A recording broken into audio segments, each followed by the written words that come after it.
Dear everyone, आज के अपने क्लास का टॉपिक है क्लास 11 से यूनिट 12 ऑर्गेनिक केमिस्ट्री, जिसमें हम लोग पढ़ेंगे आइसोमेरिज्म। ठीक है, तो आइसोमेरिज्म और आइसोमर्स क्या होते हैं ये आपने क्लास 10th में भी पढ़ा हुआ होगा। लेकिन इसमें क्या है, आज हम लोग क्या ज़्यादा पढ़ेंगे। अब हम लोग एडवांस हो गए, थोड़े से 11th क्लास में आ चुके हैं हम, तो हमें आइसोमेरिज्म के टाइप्स को भी जानना है। ठीक है, और ये भी जानना है कि कौन कौन से वैसे ऑर्गेनिक कंपाउंड्स हैं जो वो पर्टिकुलर आइसोमेरिज्म को शो करते हैं। तो इसी तरह से वीडियो में हम लोग आगे बढ़ेंगे और पढ़ेंगे। ठीक है, तो सबसे पहले आइसोमेरिज्म क्या होता है ये आपको बता दूं, उसके बाद देखते हैं उसके टाइप्स को। ओके, तो चलिए स्टार्ट करते हैं अपना क्लास। और क्लास अच्छी लगे तो बेल बजा दीजिएगा, यानी सब्सक्राइब कीजिएगा विथ बेल आइकन, और लाइक शेयर कीजिएगा बच्चों। तो चलिए स्टार्ट करते हैं फटाक से। तो देखिए, सबसे पहले आइसोमेरिज्म क्या होता है, 2 और more compounds having same molecular formula. Molecular formula क्या होता है, सेम होता है, but different physical and chemical properties are called isomers, and this phenomenon is known as isomerism. यानी जो कंपाउंड्स का एक ही मॉलिक्यूलर फार्मूला सेम हो, मॉलिक्यूलर फार्मूला में कोई डिफरेंस नहीं हो, लेकिन उसके फिजिकल और केमिकल प्रॉपर्टीज में डिफरेंस पाया जाए, तो वैसे कंपाउंड्स को आइसोमर्स कहते हैं। और जिस फेनोमेनन में ये होता है, उस पूरे फेनोमेना को आइसोमेरिज्म कहते हैं। ठीक है, डेफिनेशन आपने पढ़ा हुआ है पहले भी, अभी भी आप जानेंगे। अब देखिए, आइसोमेरिज्म जो होता है उसका टाइप्स है यहाँ पे। तो देखिए, आइसोमेरिज्म के 2 टाइप्स आपको पढ़ने हैं, 2 ही टाइप्स होते हैं। ठीक है, आइसोमेरिज्म के 2 टाइप्स हैं, स्ट्रक्चरल आइसोमेरिज्म स्पेस और स्टीरियो आइसोमेरिज्म। ठीक है, तो स्ट्रक्चरल आइसोमेरिज्म किसे कहते हैं, नाम से देखिए एक चीज़ आपने पहले ही देख लिया है कि आइसोमेरिज्म जब बोला जाएगा, इट मीन्स कि मॉलिक्यूलर फॉर्मूला में डिफरेंस नहीं आएगा, मॉलिक्यूलर फॉर्मूला सेम ही होगा। मॉलिक्यूलर फॉर्मूला सेम होगा, डिफरेंट स्ट्रक्चरल फॉर्मूला होगा, तो उसे स्ट्रक्चरल आइसोमेरिज्म कहेंगे। तो this is isomerism shown by compounds having same molecular formula but different structural formula. यानी स्ट्रक्चरल आइसोमेरिज्म किसे कहेंगे, वैसे कंपाउंड्स को जिसके मॉलिक्यूलर फॉर्मूला सेम होंगे बट स्ट्रक्चरल फॉर्मूला में डिफरेंस पाया जाएगा। यानी स्ट्रक्चर जब ड्रॉ करेंगे एक ही मॉलिक्यूलर फॉर्मूला का, तो 2-3 डिफरेंट स्ट्रक्चर क्रिएट होंगे, बनेंगे। ठीक है, तो उसे हम लोग कहेंगे स्ट्रक्चरल आइसोमेरिज्म। ठीक है, तो स्ट्रक्चरल आइसोमेरिज्म, तो स्ट्रक्चरल आइसोमेरिज्म के टाइप्स हैं जो आपको सारे के सारे पढ़ने हैं, इसमें कुछ भी स्किप नहीं करना है। चेन या skeleton isomerism, position isomerism, functional isomerism, metamerism, tautomerism, ring chain isomerism. ठीक है, तो देखिए यहाँ पे ये जो आपको 6 दिए गए हैं, 6 स्ट्रक्चरल आइसोमेरिज्म के अंदर आपने पढ़ना है। बहुत आसानी से आप समझ जाएंगे बच्चों, बस सिर्फ आपको बातों को ध्यान से सुनना है, एग्जाम्पल्स को समझना है। ठीक है, फटाक से हो जाएगा। नाम जैसा जैसा दिया गया है ना, बस उसी तरीके से हम लोग पढ़ेंगे भी। ठीक है ना, तो स्ट्रक्चरल आइसोमेरिज्म आपने देखा। अब देखिए, तो स्पेस या स्टीरियो आइसोमेरिज्म क्या होता है, same molecular formula, molecular formula same होगा। आइसोमेरिज्म वर्ड हो गया, मीन्स की मॉलिक्यूलर फॉर्मूला सेम होगा। तो same molecular formula as well as same structural formula but different arrangement of atoms और ग्रुप्स इन द स्पेस। यानी 3D जो उसका होगा ज्योमेट्री, उसमें अरेंजमेंट ऑफ एटम्स या ग्रुप ऑफ एटम्स अलग अलग होंगे, अरेंजमेंट ऑफ एटम्स अलग हो जाएगा। ठीक है, are called stereo isomers and phenomenon is known as stereo isomerism. मतलब इसमें क्या है, मॉलिक्यूलर फॉर्मूला भी सेम होंगे, स्ट्रक्चरल फॉर्मूला भी सेम होगा, बट जो एटम्स या ग्रुप ऑफ एटम्स कंपाउंड के साथ जुड़ा होता है, उसका अरेंजमेंट जो स्पेस में होता है, 3D स्पेस में, वो आपका अलग तरीके से होता है, किया जाता है। तो इसको जो है आपको इसमें जो है, इसमें 2 टाइप्स होते हैं, कॉन्फिगरेशनल एंड कन्फर्मेशनल। ठीक है, तो कॉन्फिगरेशनल के अंदर पढ़ना होता है हम लोग को ज्योमेट्रिकल आइसोमेरिज्म और ऑप्टिकल आइसोमेरिज्म। तो ये जो पार्ट है, ये एक्चुअल पार्ट आपका है किसका, हाइड्रोकार्बन्स के अंदर का, जो इसके जस्ट बाद का यूनिट है, यूनिट 13 जो है ना क्लास 11th का, उसमें है। लेकिन मैं आपको इसी वीडियो में, मतलब इसका जो चलेगा सीक्वेंस में वीडियो, उसी में आपको ये पूरा डिटेल में पढ़ा दूंगी, ताकि आपको कहीं कोई परेशानी नहीं हो। ठीक है, उस चैप्टर में पढ़े, यहाँ पे पढ़े, नॉलेज हो गया तो आप कहीं भी कुछ भी यूटिलाइज कर सकते हैं। ठीक है, लेकिन अभी जो आज हम लोग पढ़ने वाले हैं वो है हमारा क्या, स्ट्रक्चरल आइसोमेरिज्म। 1-1 करके हम लोग पढ़ते चले जाएंगे, 1 बाय 1 पढ़ेंगे। तो सबसे पहले कौन सा आएगा, चेन या स्केलेटल आइसोमेरिज्म, ठीक है। तो देखिए सबसे पहला हमारा कौन है, चेन या स्केलेटल आइसोमेरिज्म। तो ये जो आइसोमेरिज्म होगा, in this isomers differ in carbon carbon chain और स्केलेटन, यानी कि इस आइसोमेरिज्म के अंदर क्या होगा, कार्बन कार्बन चेन यानी कि उसका स्केलेटन में फर्क आएगा आपको, ठीक है। दे मे हैव इधर अ स्ट्रेट चेन और ब्रांच्ड चेन। जैसे फॉर एग्जांपल मान लिया कि आपने ब्यूटेन लिया, ठीक है, ब्यूटेन, ठीक है। तो ब्यूटेन का क्या हो सकता है, आप स्ट्रेट चेन में ऐसे डालेंगे, ठीक है। उसके बाद आप बैलेंस कर दें इसे, CH3 CH2 CH2 CH3, तो ये हो गया नॉर्मल ब्यूटेन कहलाता है, नॉमेनक्लेचर में आपने पढ़ा था, ठीक है। उसके बाद देखिए CH3, इसे ऐसे भी लिखा जा सकता है। आप देखेंगे कि आपके स्ट्रक्चर में इसके मॉलिक्यूलर फार्मूला जो C4H10 दिया हुआ है, इसमें कोई फर्क नहीं आएगा। देखिए तो यहाँ पे अब इसका नाम, या तो आप इसको आइसोब्यूटेन लिखें, अभी नॉर्मल नेम, ये हम लोग कॉमन नेम ही लिख रहे हैं तो कॉमन ही लिखेंगे, आइसोब्यूटेन। तो देखिए यहाँ पे 3 3 6 3 9 1 10 और 4 कार्बन, यानी मॉलिक्यूलर फार्मूला सेम हुआ लेकिन डिफरेंट स्ट्रक्चर हुआ। और इस स्ट्रक्चर में भी कैसा डिफरेंट हुआ, इसमें carbon carbon chain straight chain बना रहा है, जबकि इसमें कार्बन कार्बन ब्रांचिंग भी प्रेजेंट है। तो क्या हुआ, इसके स्केलेटन में फर्क आ गया, इसके बनावट में फर्क आया, कार्बन कार्बन चेन के जुड़ने में फर्क आया, इसलिए इसे क्या कहेंगे, चेन आइसोमर्स कहेंगे, ठीक है। तो ये जो आइसोमेरिज्म है बच्चों, ये स्टार्ट ही ब्यूटेन से होगा, स्टार्टेड फ्रॉम ब्यूटेन। क्यों, क्योंकि प्रोपेन में तो ब्रांच हो ही नहीं सकता है, स्टार्टेड फ्रॉम ब्यूटेन, ठीक है। क्योंकि C3 जब आप लेंगे तो कार्बन 3 कार्बन वाला होगा ना आपका C3, ठीक है। ये तो इसका क्या हो सकता है, पॉसिबिलिटी ही इसमें क्या है, सिर्फ कि आप इसमें स्ट्रेट चेन ही बना सकते हो, इसमें हो ही नहीं सकता है ब्रांचिंग, इसलिए ये जो होगा चेन आइसोमर्स नहीं शो करेगा। तो चेन आइसोमेरिज्म कहाँ से स्टार्ट होगा, ब्यूटेन से स्टार्ट होगा। ब्यूटेन के आगे आप चले, ब्यूटेन पेंटेन, तो वो आपको शो करेगा। जैसे आप पेंटेन का लेते हैं, ठीक है, तो पेंटेन में देखिए क्या होगा, C5H12, ठीक है।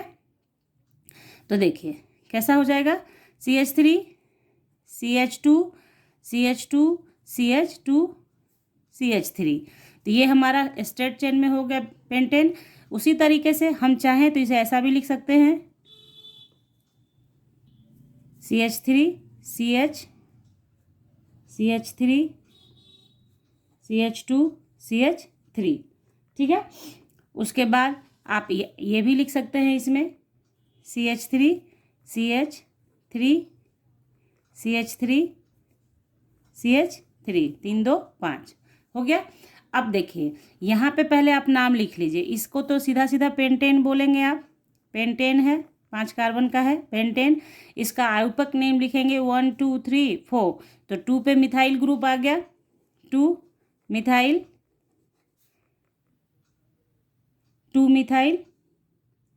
ब्यूटेन आयुपक नेम, ठीक है। और इसका क्या हो जाएगा, 1 2 3 1 2 3, तो क्या हो जाएगा हमारा 2 2 डाइमिथाइल प्रोपेन।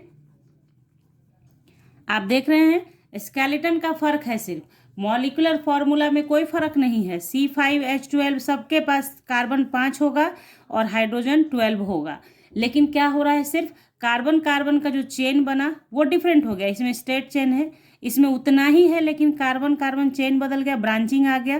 मैंने आपको बता दिया है कि आइदर स्ट्रेट चेन होगा या फिर ब्रांच्ड होगा, ठीक है। उसी तरीके से यहाँ इस तरीके से, ठीक है।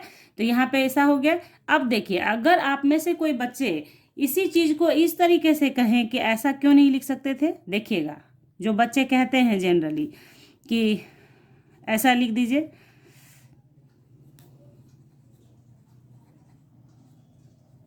ठीक है, ऐसे, तो आप कहेंगे कि ये भी तो एक हो गया। तो ये देखिए बच्चों, ये सेम चीज़ है, ये जो आपने यहाँ लिखा है ना, वही सेम है, दोनों सेम है। इसलिए क्योंकि जब आप इसमें नॉमेनक्लेचर करते हैं, इसका नेमिंग लिखते हैं, तो इसका यहाँ से 1 चलते हैं, 2 3 और ये 4 आ जाता है। ये ब्रांच नहीं है, ये ब्रांच नहीं है, ठीक है, ये स्ट्रेट चेन है। आप लोग को नॉमेनक्लेचर में पढ़ा है आपने कि वन इंड से दूसरे इंड पे जाना होता है। तो ऐसा अगर कंफ्यूज करने के लिए किसी ने लिख दिया तो कंफ्यूज नहीं होंगे आप। आपको ध्यान से समझना है कि ये जो यहाँ लिखा गया उसी को थोड़ा सा फैंसी कर दिया गया और आपको थोड़ा सा कंफ्यूज करवा दिया गया। तो ये समझ लेना है आपने कि ये नहीं, ये दोनों सेम है और नाम के हिसाब से, नॉमेनक्लेचर के हिसाब से, इसलिए नॉमेनक्लेचर पे भी आपकी पकड़ होनी चाहिए बच्चों, ठीक है। तो ये हो गया हमारा चेन आइसोमेरिज्म। आई होप आप चेन आइसोमेरिज्म को समझ रहे हैं। अब देखिए, ये तो अल्केन का कहानी हो गया।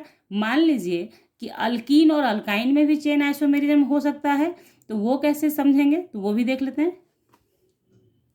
तो यहाँ देखिए C4H8, C4H8 है, तो इसको ऐसा लिखा हमने। तो यहाँ पे क्या हो जाएगा, नंबरिंग यहाँ से 1 2 3 4, तो इसका नाम क्या हो गया, ब्यूट 1 इन, ब्यूट 1 इन। लेकिन यहाँ पे जब आप नेमिंग करेंगे तो क्या हो गया, 1 2 3, यानी 2 मिथाइल प्रोप 1 इन। बात आई समझ में। तो यहाँ पे क्या देखा आपने, फंक्शनल ग्रुप है डबल बॉन्ड, ठीक है, फंक्शनल ग्रुप है डबल बॉन्ड, तो डबल बॉन्ड तो 1 पे ही है, यहाँ भी 1 पे है, यहाँ भी 1 ही पे है। डबल बॉन्ड का पोजीशन हमने नहीं बदला, ध्यान से समझिए। पोजीशन ऑफ डबल बॉन्ड यहाँ भी 1 था, यहाँ भी 1 ही है, सिर्फ कार्बन कार्बन स्केलेटन बदल गया, यानी कार्बन कार्बन चेन लिखने का तरीका थोड़ा सा बदल गया। यहाँ पे स्ट्रेट चेन में मैंने लिखा, यहाँ पे हम लोगों ने कैसा लिखा, ब्रांचिंग में लिखा। That's why they are chain isomers या स्केलेटन आइसोमर्स। और भी एग्जाम्पल देखेंगे। देखिए, वीडियो लंबी हो वो मैटर नहीं होता है बच्चों, ये मैटर होता है कि आपके दिमाग में सारी बातें गई सही तरीके से या नहीं, ठीक है। तो देखिए अनदर एग्जाम्पल देख लेते हैं हम लोग। तो देखिए एक एग्जाम्पल देखिए, C5H10, ये भी अल्कीन है, होता है ना, अल्कीन का फॉर्मूला आपका CnH2n, ठीक है, इस पे जो फिट बैठ जाए वही अल्कीन है, ठीक है। तो ये फिट बैठता है ना C5H10, ठीक है। तो चलिए यहाँ पे हमने ये C5H10 लिखा, तो सबसे पहला काम कीजिए स्ट्रेट चेन में लिखिए। स्ट्रेट चेन में हमने लिखा, तो इसका नाम क्या हो जाएगा, 1 2 3 4 5, तो नाम हो गया हमारा पेंट 1 इन। Okay, clear. इसी देखिए, इसी C5H10 के लिए ऐसा भी आप लिख सकते हैं, ये भी पॉसिबल है लिखना। C5H10 अगर दे रखा है तो आप ये लिखें तो भी सही है, आप ये लिखें तो भी सही है। तो देखिए यहाँ भी देखिए, नंबरिंग करेंगे यहाँ से, क्योंकि फंक्शनल ग्रुप है, इसी को प्रायर मानना है। तो 1 2 3 4, 1 2 3 4, तो 3 पे मिथाइल मेरा, तो लिखेंगे 3 मिथाइल ब्यूट 1 इन। क्लियर। तो आपने क्या देखा, फंक्शनल ग्रुप ने अपना पोजीशन नहीं बदला, फंक्शनल ग्रुप है हमारा डबल बॉन्ड, तो 1 पे ही है, यहाँ भी 1 पे है, लेकिन सिर्फ क्या हुआ, कार्बन कार्बन चेन बदल गया। आपके जो कंपाउंड का स्केलेटन था, जो स्ट्रक्चर था, वो चेंज हुआ। यहाँ स्ट्रेट था, यहाँ ब्रांच हो गया।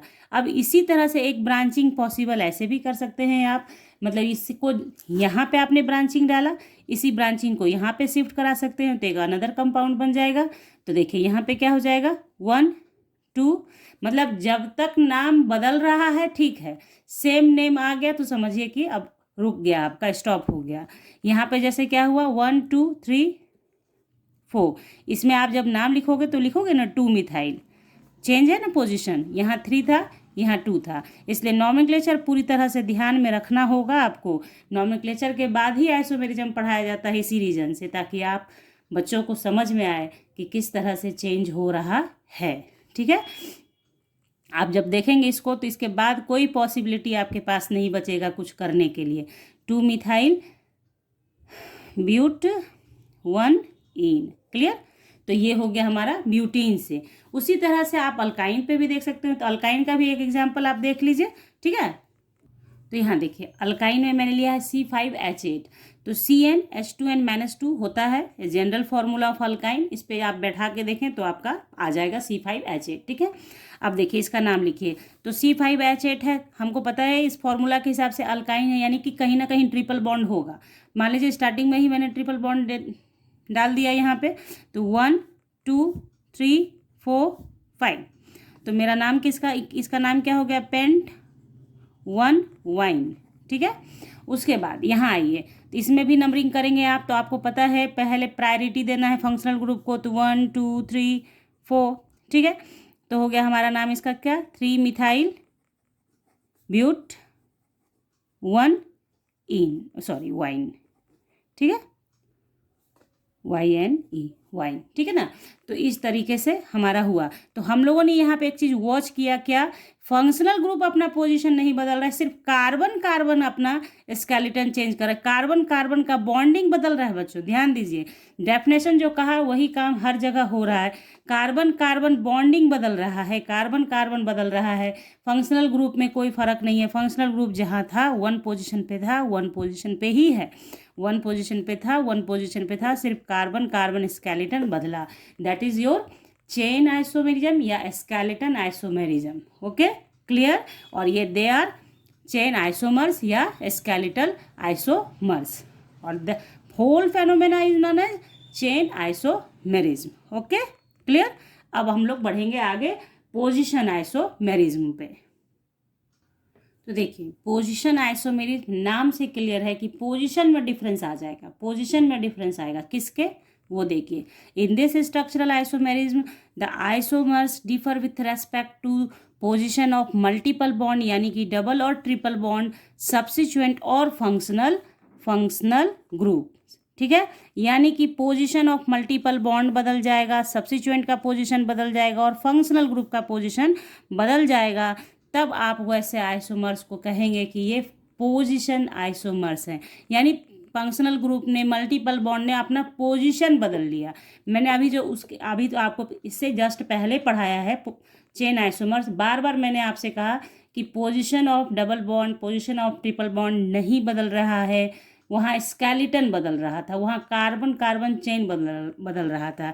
यहाँ position of double bond, position of triple bond, ये सब चेंज करेगा। कैसे, आप देखिए, मान लीजिए एक एग्जांपल मैंने दिया था अभी थोड़ी देर पहले आपको, C4H8, इसको आप चाहें तो ऐसा लिख सकते हैं, कैसा, ये आपका अल्कीन है, तो देखिए CH3 CH2 CH double bond CH2, 3 2 6 7, तो सॉरी CH3 है, तो 3 2 5 6 और 2 8, ठीक है। तो ये आपका क्या हो गया, हमारा but 1 ene, position of double bond यहाँ 1 है। इसी चीज़ को आप चाहें तो ऐसा भी लिख सकते हैं, CH डबल बॉन्ड, ऐसा देखिए 3 3 6 2 8, हाइड्रोजन 8, कार्बन 4। तो यहाँ आपने क्या देखा कि हमारे डबल बॉन्ड का पोजीशन बदल गया, डबल बॉन्ड अब 1 पे नहीं है, कहाँ है, 2 पे है। तो हम लिखेंगे क्या इसे, ब्यूट 2 इन। आई बात समझ में, पोजीशन ऑफ डबल बॉन्ड बदल गया। उसी तरह से इस एग्जाम्पल में पोजीशन ऑफ ट्रिपल बॉन्ड बदल दिया जाए तो वो क्या हो जाएगा, पोजीशन आइसोमेरिज्म हो जाएगा। फंक्शनल ग्रुप का भी देखते हैं कि फंक्शनल ग्रुप कैसे पोजीशन बदलेगा। तो यहाँ देखिए इस तरीके से, ये क्या है, अल्काइन है, ब्यूटाइन, तो 1 2 3 4, तो ब्यूट 1 वाइन, जबकि यहाँ पे क्या हो जाएगा 1 2 3 4, यानी ब्यूट 2 वाइन। तो पोजीशन ऑफ ट्रिपल बॉन्ड बदल गया, तो आपने देखा कि ये पोजीशन आइसोमर्स हो गया। बस आपको क्या ध्यान रखना है, position of functional group substituent बदले, स्केलेटन में कोई फर्क नहीं आना चाहिए। अगर स्केलेटन में फर्क आ गया तो फिर वो दूसरे किस में चला जाएगा, स्केलेटन में चला जाएगा। बहुत सारे ऐसे कंपाउंड्स होंगे आपके सामने, आगे जब आप पढ़ लेंगे पूरा तो मैं बताऊंगी आपको। बहुत सारे ऐसे कंपाउंड्स दिखेंगे जो कि स्केलेटन भी शो करेंगे, पोजीशन भी शो करेंगे, इसलिए आपको घबराने की बात नहीं है। जैसे आपने ये जैसे देखा, ये क्या था, ब्यूट 1 इन, आपने अभी जो ऊपर देखा था एग्जाम्पल, तो ये क्या कर रहा था, चेन आइसोमेरिज्म शो किया। यहाँ पे क्या शो कर रहा है, पोजीशन आइसोमेरिज्म। इसका मतलब क्या हुआ कि ये दोनों आइसोमेरिज्म शो कर सकता है, अल्कीन और अल्काइन, पोजीशन भी और चेन भी, समझते चलना है। पोजीशन भी शो कर सकता है, चेन आइसोमेरिज्म भी शो कर सकता है। बस आपको अपने दिमाग में क्या रखना है कि जहाँ कार्बन कार्बन चेन में फर्क आ गया, पोजीशन ऑफ फंक्शनल ग्रुप नहीं बदला, वो क्या है, चेन आइसोमेरिज्म है। लेकिन जिस जगह पे क्या हुआ, पोजीशन ऑफ फंक्शनल ग्रुप बदल गया, पोजीशन ऑफ सब्स्टिट्यूएंट बदल गया और चेंज एज इट इज रह गया, तो वो क्या है, हमारा पोजीशन आइसोमर्स है। समझ में आ रही है आपको बात? ठीक है, तो यहाँ देखिए, जैसे ये एग्जाम्पल देखिए, CH2 यहाँ पे क्या है, 1 2, ठीक है, तो आप लिखेंगे 1 2 डाइक्लोरो एथेन, ठीक है। और यहाँ आप नाम जब इसका लिखेंगे तो क्या हो गया, 1 2, तो 1 पोजीशन पे ही दोनों क्लोरो हो गया। यानी कहने का अर्थ क्या हुआ कि सब्स्टिट्यूएंट ने अपना पोजीशन बदला, यहाँ 1 2 पे था, यहाँ 1 पे ही आ गया। नाम क्या हो जाएगा, 1 1 डाई क्लोरो एथेन। बात आ रही समझ में आपके? ठीक है, उसी तरह से अल्कोहल भी शो करता है। तो एक दो एग्जाम्पल हम और भी देखेंगे और उसके बाद आगे बढ़ेंगे। तो यहाँ देखिए आप, ये ऑर्थो ऑक्सैलिन है, मेटा ऑक्सैलिन, पी एक्साइलिन। तो एक्साइलिन ये जो आप देख रहे हैं, इसमें क्या है, कार्बन के स्केलेटन में कोई फर्क दिखा? बेंजीन रिंग है तो बेंजीन रिंग ही है सभी जगह। सिर्फ हो क्या रहा है, सब्स्टिट्यूएंट अपना पोजीशन बदल रहा है। सब्स्टिट्यूएंट पहले 1 2 पे था, फिर 1 3 पे आ गया, फिर 1 4 पे आ गया। तो सब्स्टिट्यूएंट ने अपना पोजीशन बदला, इसलिए इसको क्या कहेंगे हम लोग, इस आइसोमर्स को। ये जो आपने देखा, आप बहुत जगह पढ़ेंगे बेंजीन रिंग के बारे में क्लास 12 के अंदर भी, तो आपको पता होना चाहिए कि ये कैसा आइसोमर्स हुआ, आपको पोजीशन आइसोमर्स हो गया, पोजीशन आइसोमर्स। बात आई आपके समझ में? क्या समझाया मैंने? क्लास 12 में भी आएगा बच्चों, तो ध्यान रखिए, जब सब्स्टिट्यूएंट ने पोजीशन बदला, जब फंक्शनल ग्रुप ने पोजीशन बदला, स्केलेटन में कोई फर्क नहीं आया, तो पोजीशन आइसोमर्स है, पोजीशन आइसोमर्स है। जैसे अल्कोहल यहाँ पे मैंने लिखा है, इस अल्कोहल का मॉलिक्यूलर फॉर्मूला C3H7OH है, तो ये ऐसे भी आप लिख सकते हो। इसका नाम क्या हो जाएगा, 1 2 3 प्रोपेन 1 ओल। और यहाँ क्या हो जाएगा नाम, देखिए चेन जैसा था 3 कार्बन का, एकदम बिल्कुल वैसे ही यहाँ भी उपस्थित है, सिर्फ पोजीशन ऑफ फंक्शनल ग्रुप बदल गया। यहाँ पे 1 पे है, यहाँ पे 2 पे है, तो क्या लिखेंगे हम लोग, प्रोपेन 2 ओल। आता है समझ में? तो ऐसे बहुत सारे MCQs आप लोग सबको पता है कि क्लास 11 हो 12 हो, MCQs का आजकल बहुत ज़्यादा जोर है, बहुत ज़्यादा क्वेश्चंस MCQs बेस्ड क्वेश्चंस आ रहे हैं। तो आपको हर तरह से तैयार रहना बच्चों।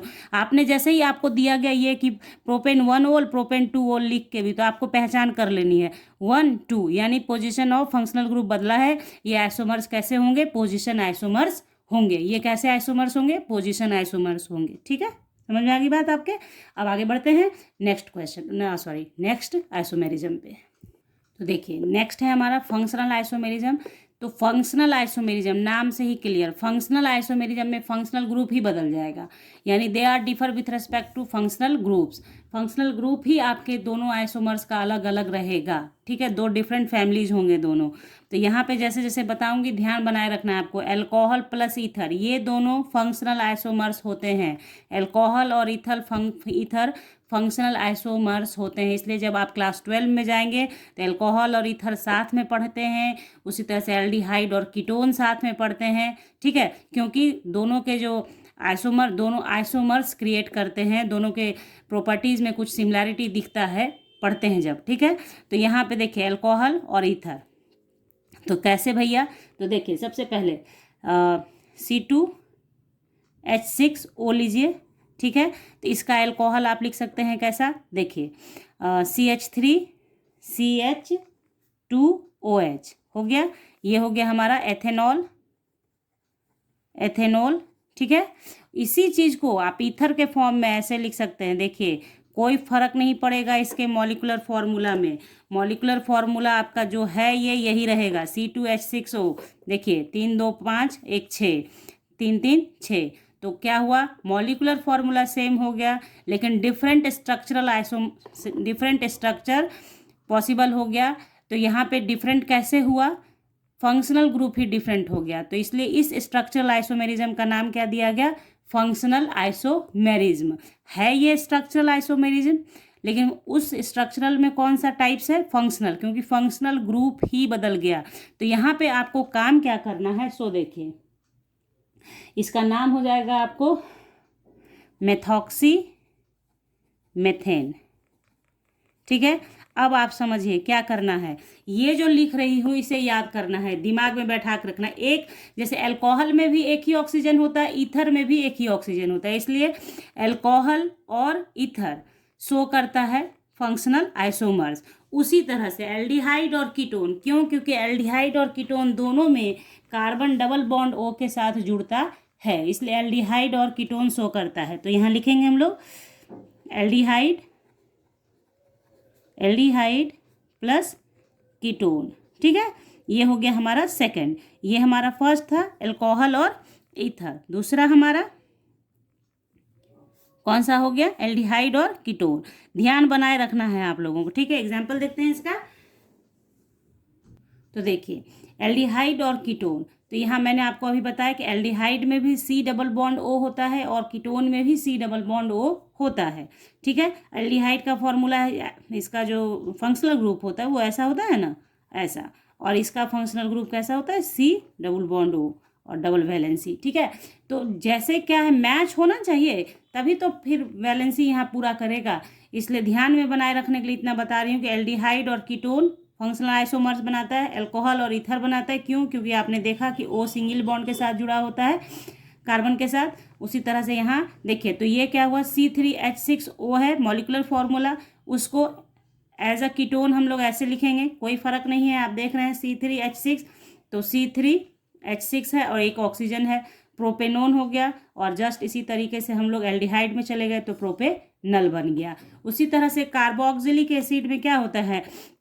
देखिए कार्बोक्सिलिक एसिड जब आप लिखते हैं फंक्शनल ग्रुप तो ऐसा लिखते हैं ना, ऐसा, ठीक है। और एस्टर का क्या होता है? C double bond O single bond O, free valency दोनों तरफ, ठीक है। तो यहाँ पे क्या हुआ? आप देख रहे हैं कि फंक्शनल ग्रुप चूंकि इतना इतना सेम है इनका, इसलिए एस्टर और कार्बोक्सिलिक एसिड क्या करता है? फंक्शनल आइसोमेरिज्म शो करता है। आप देख रहे हैं इसमें भी C डबल बॉन्ड O है और इसमें भी क्या है? COO, ठीक है। समझ में आ रही बात आपके? तो ये दोनों एस्टर और कार्बोक्सिलिक एसिड आपस में फंक्शनल आइसोमर्स शो करते हैं, ठीक है। फॉर एग्जाम्पल आप ले सकते हैं,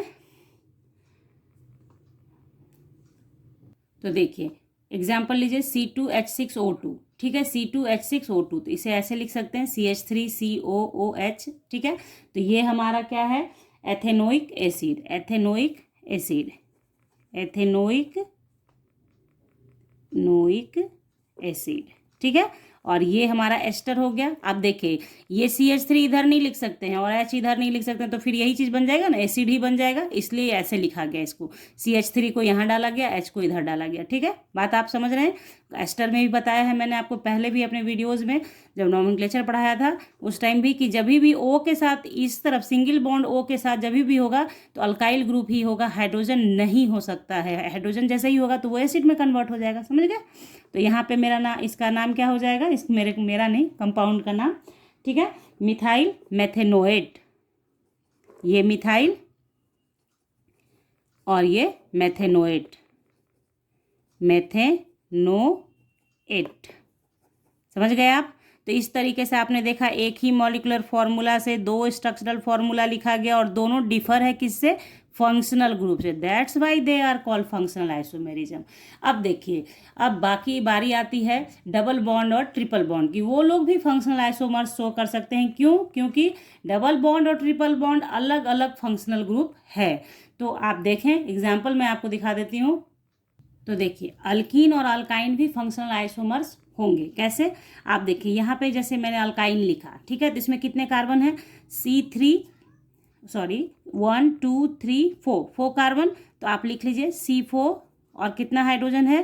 3 2 5 1 6 H6, C4H6 आपने लिख लिया। अब आप देखिए इन दोनों कंपाउंड को देखिए, तो ये दोनों आपका क्या है कि ये आपका मॉलिकुलर फॉर्मूला C4H6 ही है, सिर्फ क्या होगा यहाँ ट्रिपल बॉन्ड है जबकि यहाँ पे हमारा डबल बॉन्ड है। दोनों अलग अलग फंक्शनल ग्रुप है, that's why they are functional isomers. Okay, आपको क्या समझा रही हूँ कि फंक्शनल आइसोमर्स का मतलब हुआ कि एक ही मॉलिकुलर फॉर्मूला से दो डिफरेंट स्ट्रक्चरल आइसोमर्स बनाए जाएं और जो डिफर हों किस चीज़ से?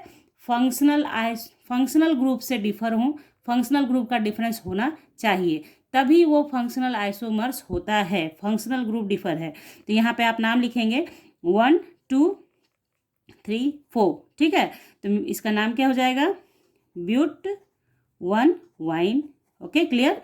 उसके बाद देखिए 1 2 3 4, तो आप लिखेंगे ब्यूटा लिखेंगे, ठीक है। नॉमेनक्लेचर में बताया है मैंने बच्चों आप लोगों को 1 3 डाइईन, ठीक है। तो इस तरीके से आपने देख लिया कि ये 4 ऐसे ग्रुप्स हैं जो फंक्शनल आइसोमर्स में पार्टिसिपेट करते हैं, ठीक है। समझ गए आप लोग। तो 3rd नंबर हम लोगों ने पढ़ लिया। अब आगे हमारा है मेटामेरिज्म। तो देखिए मेटामेरिज्म क्या होता है बच्चों, बहुत अच्छे से समझ लिए, तुरंत समझ में आ जाएगा। They are differ with respect to nature of alkyl groups either side of functional group, यानी either side of functional group जैसे ही लिखा गया इसका मतलब ये क्लियर हो गया कि वैसा फंक्शनल ग्रुप इसमें पार्टिसिपेट करेगा जो कि डाइवैलेंट होगा। बात आ गई समझ में, यानी सिर्फ और सिर्फ वही फंक्शनल ग्रुप मेटामेरिज्म शो कर सकता है जिसमें डाइवैलेंट होगा, क्योंकि डाइवैलेंट जब फंक्शनल ग्रुप होगा तभी उसके दोनों साइड अल्काइल को डिफरेंस किया जा सकता है, डिफरेंट शो किया जा सकता है, ठीक है। तो यहाँ मैंने नोट करके लिख भी दिया है। तो देखिए जिसमें इसमें ईथर आएगा, कीटोन आएगा, क्योंकि आपको पता है ईथर में डाइवैलेंट होता है, दोनों तरफ से फ्री वैलेंसी होती है, कीटोन में भी 2 फ्री वैलेंसी होती है और एस्टर के अंदर भी फ्री वैलेंसी 2 होती है। इसलिए ये तीनों के तीनों मेटामेरिज्म शो करेंगे, मेटामर्स बनाएंगे। कैसे शो देखते जाइए आप। इसमें होता क्या है कि देखिए आप मान लीजिए ईथर में आप ऐसा लिखते हो, है ना, इस तरीके से, तो ये ऐसा लिखा, ठीक है। तो ये भी ईथर है, ओके। नाम बाद में लिखेंगे, पहले ग्रुप ये बनाते हैं, ठीक है, स्ट्रक्चर बनाते हैं, ठीक है। तो फिर आप ऐसे भी लिख सकते हो इसको CH2 CH2 CH3, तो ये भी हमारा हुआ। तो आप यहाँ समझ लीजिए पहले, ये देखिए ईथर के दोनों तरफ इथाइल ग्रुप है, ठीक है, और ईथर के दोनों तरफ एक मिथाइल है, दूसरा प्रोपाइल है। तो ये दोनों क्या हो गया, मेटामर्स हो गया। मेटामर्स का यही मतलब है कि either side of functional group alkyl group different हो गया तो मेटामर्स होगा, मेटामर्स होगा। आप इसे इसका एक और लिख सकते हैं, जैसे आप ये लिख सकते हैं, इसको थोड़ा सा आप ऐसे लिख दीजिए CH3 CH3। तो यहाँ भी आपने क्या देखा, ये वाला भी जो मैंने लिखा इसमें भी आप देख रहे हैं ईथर के आइदर साइड क्या हो रहा है, फंक्शनल ये अल्काइल ग्रुप बदल जा रहा है, अल्काइल ग्रुप अलग अलग है। ये प्रोपाइल था, ये आइसोप्रोपाइल हो गया, ठीक है, ठीक है ना। तो यहाँ पे क्या हो गया, ये सारे के सारे क्या हो गए, मेटामर्स हैं। क्या है, मेटामर्स हैं, ठीक है। नाम आप लिख सकते हैं इसका, आप लिखेंगे इसका नाम क्या हो जाएगा, इथॉक्सी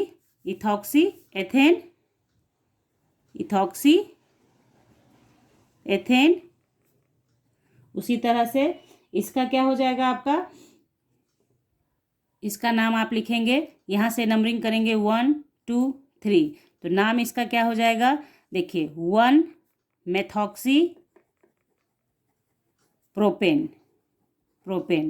उसी तरह से इसका नाम लिखोगे तो 1 2 3, तो 2 पे मिथॉक्सी आ गया, तो हो गया हमारा नाम इसका क्या, 2 मेथॉक्सी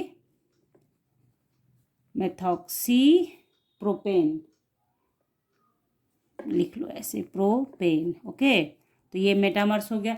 बस यही जैसे ईथर पे बताया मैंने, उसी तरह से कीटोन पे हो जाएगा, उसी तरीके से एस्टर पे भी हो जाएगा। बस आपको ध्यान में क्या रखना है कि फंक्शनल ग्रुप के आइदर साइड अल्काइल का चेंज हो जाए, अल्काइल बदल जाए तो मेटामर्स है, अदरवाइज नहीं है।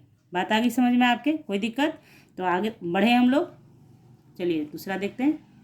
तो देखिए टॉटोमेरिज्म को कीटो इनोल आइसोमेरिज्म के नाम से भी जानते हैं। क्यों, क्योंकि कीटो और इनोल फॉर्म एक दूसरे के साथ डायनेमिक इक्विलिब्रियम में होता है, यानी एक दूसरे के साथ इंटर कन्वर्ट होता रहता है, रिवर्सेबल प्रोसेस होता रहता है। तो टॉटोमेरिज्म जो है आपको यहाँ पे जो मैं पढ़ा रही हूँ वो जो बहुत इंपॉर्टेंट है, कीटो इनोल फॉर्म, वो बता रही हूँ।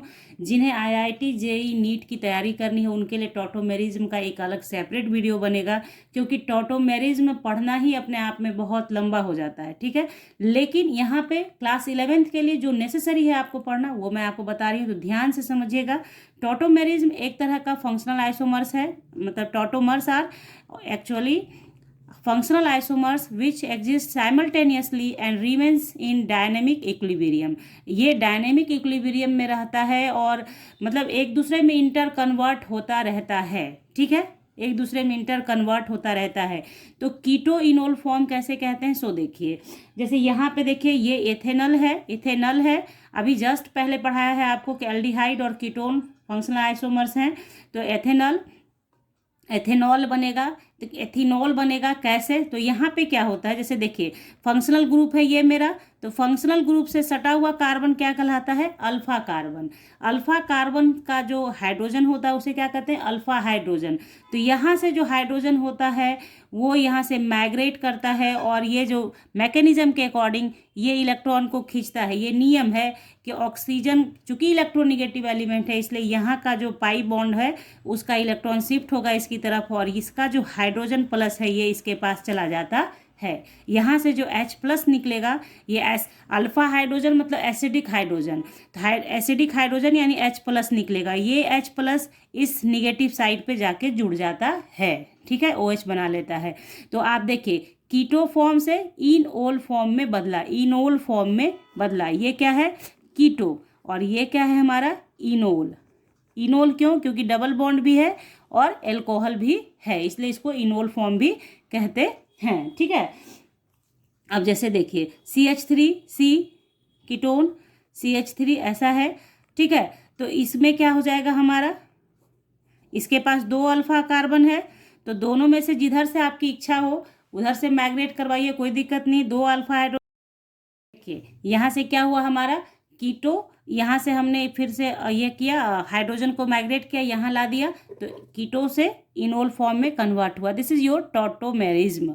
और ये फेनोमेनन टॉटोमेरिज्म और ये दोनों आइसोमर्स आपस में क्या कहलाएंगे, टॉटोमर्स। थोड़ा सा साउंड करता है टर्टल की तरह, ठीक ना, टॉटोमर्स, ठीक है। तो ये जो चीज़ है, अब आपको पॉइंट नंबर 1, जिसके पास अल्फा हाइड्रोजन है, कंपाउंड्स हैविंग अल्फा हाइड्रोजन होगा, वही आपका टॉटोमर्स शो करेगा, शोज टॉटोमेरिज्म, ठीक है। तो ये ध्यान रखिएगा, जैसे क्या अगर कहा जाए आपसे कि बेंजल्डिहाइड टॉटोमेरिज्म शो करेगा, ये है बेंजल्डिहाइड, ठीक है, तो ये टॉटोमेरिज्म शो करेगा, नहीं करेगा, क्योंकि इसके पास अल्फा हाइड्रोजन नहीं है, इसलिए ये टॉटोमेरिज्म भी शो नहीं करेगा। बात आई समझ में। तो आप बस ध्यान रखिए कि अगर है अल्फा हाइड्रोजन आइदर साइड में भी है तो करेगा, अदरवाइज जैसे मान लीजिए एक आपको ऐसे दिखाती हूँ, सपोज कीजिए ये है आपके पास, ठीक है, ये हमारा ऐसे हो गया और ये हो गया C, ठीक है, परिचित हैं आप इस ग्रुप से, इसे क्या बोलते हैं, एसीटोफिनोन, ठीक है। तो यहाँ पे क्या है, ये करेगा, ये टॉटोमेरिज्म में पार्टिसिपेट करेगा। क्यों करेगा, क्योंकि इधर से तो अल्फा नहीं है, लेकिन इधर से इसके पास अल्फा कार्बन है और अल्फा हाइड्रोजन है, इसलिए इधर से पॉसिबल है। तो मतलब मैंने आपको हर पॉसिबल कोशिश की है कि कम में ही आपको समझा दूं टॉटोमेरिज्म क्या होता है। यहाँ पे आपने देखा कि इधर से नहीं लेकिन इस साइड से है, तो अल्फा हाइड्रोजन होना चाहिए, बस ये ध्यान रखिए, अल्फा हाइड्रोजन है तो कीटोइनोल टॉटोमर्स होगा, अदरवाइज नहीं होगा। क्लियर। यानी अगर किसी फंक्शनल ग्रुप को आपको मान लो, आप यहीं पे मैं आपको समझाऊंगी, इसलिए क्योंकि जैसे ही स्पेस बदलेगा आपको समझ में नहीं आएगा, ठीक है। जैसे मान लीजिए ऐसे है ये, ठीक है, ये हो गया, ठीक है। तो ये देखिए अब इसको ये शो करेगा आपसे, ऐसा ही MCQs पूछेगा, क्या ये टॉटोमेरिज्म शो करेगा? तो नहीं करेगा। क्यों नहीं करेगा? क्योंकि इधर से दोनों से अल्फा कार्बन नहीं है, अल्फा हाइड्रोजन नहीं है, अल्फा हाइड्रोजन ही नहीं है, इसलिए टॉटोमेरिज्म पॉसिबल ही नहीं है, यानी कि ये नहीं शो करेगा प्यारे बच्चों। क्लियर? Any doubt? चलिए अब बढ़ते हैं अपने लास्ट पे, जो है हमारा रिंग चेन आइसोमर्स। तो यहाँ देखिए रिंग चेन आइसोमेरिज्म, नाम से ही बच्चों बहुत सी बातें समझ में आ जाती हैं। जैसे फिल्म का शीर्षक सुनकर ही समझ में आ जाता है, कहानी का शीर्षक सुन के ही हम लोग समझ जाते हैं। उसी तरह से रिंग चेन, यानी इसमें एक रिंग होगा, दूसरा चेन होगा, तो वैसे को कहेंगे रिंग चेन आइसोमेरिज्म, और वो आइसोमर्स क्या कहलाएगा? Ring chain isomers. तो रिंग चेन एक तरह से क्या हो गया, आप देख रहे हैं कि एक चेन है, एक रिंग है, तो स्ट्रक्चरल का टाइप हो गया। तो ring chain isomerism is another type of structural isomerism होगा। तो इसमें भी होता है कि कौन कौन सा पेयर होगा जो दिखाएगा। जैसे पहले देखिए, सबसे पहला हम लोग देख लेते हैं। जैसे हम लोग लिखते हैं प्रोपीन, है ना, तो क्या है हमारा C3CH डबल बॉन्ड CH2, ये हमारा क्या है? प्रोपीन है हमारा। इस चीज को आप चाहेंगे तो ऐसे भी लिख सकते हैं बच्चों, सॉरी CH2 और ये, तो ये हो गया हमारा साइक्लोप्रोपेन। ठीक है, यानी इससे आपने क्या समझ लिया कि अल्कीन प्लस साइक्लो अल्केन। ठीक है, अल्कीन प्लस साइक्लो अल्केन क्या होगा? रिंग चेन आइसोमर्स होगा।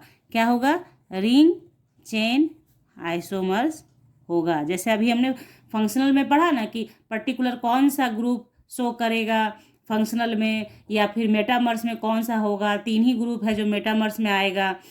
ठीक है, तो इस तरीके से रिंग चेन आइसोमर्स। देखिए मेटामर्स में क्या है, आपको मैंने जो बेसिक बात बताई है कि डाइवैलेंट है तो पहचान करनी। जैसे आपका जो अमीन ग्रुप है उसमें भी जब सेकेंडरी अमीन आ जाता है तो फिर आता है उसमें मेटामर्स पॉसिबल हो सकता है।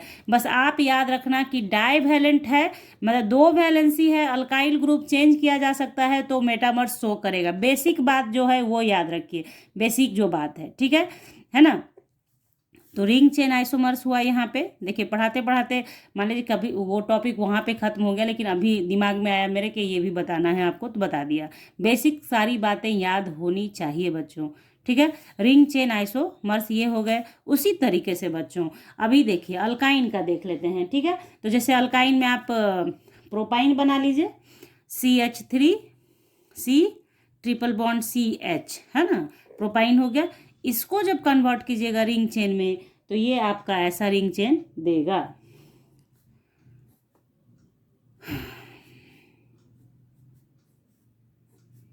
ठीक है, इस तरीके से आप जोड़ते जाइए। कार्बन और हाइड्रोजन आपको सिमिलर दिखेगा दोनों में। आपका जो ये आइसोमेरिज्म का जो फंडामेंटल चीज़ है, मॉलिक्यूलर फॉर्मूला नहीं बदलना चाहिए तो नहीं बदलेगा। आप देखें 3 कार्बन तो 3 कार्बन, हाइड्रोजन यहाँ पे 3 और 1 4, तो यहाँ पे हाइड्रोजन 2 2 4। क्लियर? चलिए, तो इससे हमारा क्या हम लोगों ने निकाला कि हमारा अल्काइन प्लस साइक्लो अल्कीन। समझ में आई बात? कैसे क्वेश्चन बनाते हैं, किस तरीके से करते हैं। यानी अल्काइन है तो वो रिंग चेन शो करेगा तो साइक्लो अल्कीन बनेगा। अल्काइन है तो रिंग चेन बनाएगा तो साइक्लो अल्कीन बनेगा। अल्कीन है तो रिंग चेन बनाएगा तो साइक्लो अल्केन बनेगा। दोनों का, अल्कीन का और साइक्लो अल्केन का जो जनरल फॉर्मूला होता है सेम होता है। जनरल फॉर्मूला जो होता है फॉर्मूला सेम। ठीक है, यानी कि CnH2n होता है और यहाँ भी CnH2n-2 होता है। बात आई समझ में बच्चों? जनरल फार्मूला सेम है तो मॉलिक्यूलर फार्मूला सेम हो जाएगा। तो इस तरीके से आपने याद कर लेना है। अल्कीन और साइक्लो अल्केन रिंग चेन हो गया, अल्काइन और साइक्लो अल्कीन रिंग चेन हो गया। ठीक है, नाम इसका आप लिखोगे तो इसका नाम हो जाएगा, देखिए प्रोपाइन, और ये हमारा क्या हो जाएगा? साइक्लोपेन। Cyclopropene, cyclopropene. क्लियर? तो इस तरीके से रिंग चेन आइसोमर्स भी हमने पढ़ा। तो हम लोगों ने यहाँ तक कर लिया। स्ट्रक्चरल आइसोमेरिज्म हमने आज पूरा पढ़ा। स्टीरियो आइसोमर्स आपको पढ़ाया जाएगा अगले क्लास में, एक अलग से स्टार्ट करके। Stereo isomers just structural isomerism से बिल्कुल डिफरेंट हो जाता है, वो एकदम अलग हो जाता है, इसलिए यहाँ पे पढ़ाई उसकी नहीं होगी। तो आप स्ट्रक्चरल आइसोमरिज्म पे पूरा कमांड बना लें, पूरी तरह से समझ लें, और कहीं कोई प्रॉब्लम दिखता है, आपको नहीं कुछ समझ में आया, तो कमेंट सेक्शन में बताएं, ताकि आपके प्रॉब्लम को क्वेश्चन के माध्यम से दूर किया जाए। आप कमेंट करेंगे बच्चों, बात पूरी सुने, कमेंट करेंगे कि आप मैम ये वाला पार्ट नहीं समझ में आया, तो फिर जो नेक्स्ट वीडियो बनाऊंगी मैं, नेक्स्ट क्लास लूंगी आपका, तो उसमें एग्जाम्पल्स दूंगी ना, तो एग्जाम्पल्स के तरीके से एग्जाम्पल्स बताते वक्त वो प्रॉब्लम सॉर्ट आउट कर दूंगी। ओके, तो चलिए ये था आपके लिए आइसोमेरिज्म का क्लास। अगर क्लास अच्छी लगी हो तो लाइक कर दीजिएगा बच्चों, और अपने दोस्तों के साथ भी शेयर कर लीजिएगा, और सब्सक्राइब कीजिएगा चैनल को विथ बेल आइकन। तो मिलते हैं आपसे नेक्स्ट क्लास में, तब तक के लिए bye, thank you, take care, have a nice day. और जिस दिन ये वीडियो पब्लिक होगी उस दिन होगा आपके लिए हैप्पी न्यू ईयर, यानी कि 2022 आने वाला है, और 22 के 1 जनवरी को ही ये वीडियो आपको देखने को मिलेगी। तो happy new year all of you, all of my viewers, all of my बच्चा। तो मिलते हैं आपसे नेक्स्ट क्लास में।